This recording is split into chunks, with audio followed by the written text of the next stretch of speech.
Kechqurun o'rinni xo'llab qo'yish, ya'ni tungi enurez holati 6 yoshdan 10 yoshgacha bo'lgan bolalar orasida juda ko'p uchraydi.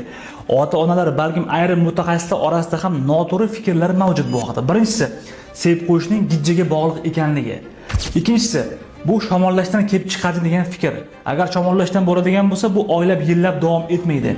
Uchinchi holat, asossiz ravishda chesnok, uyda qo'y yog'i suritib vaqtni yo'qotish.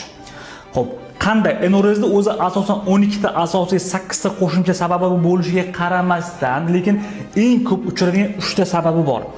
Birinchi sabab bu kechqurun poliuriya, tungi poliuriya. Quyosh tushishi bilan qorong'ida siydik ajralib chiqishning ko'payishi. Ikkinchi holat esa bu bolaning uyqusining qattiqligi. Uchinchi holat esa siydik qopining hajmining kamayishi yoki siydik qopidagi giperaktivlik. Bu 3 ta holat eng ko'p uchraydigan sabablardan biri. Bu videoni bolasida enurezi bor tanishlarga yuborib qo'ying va o'z fikrlaringizni kommentariyada qoldiring.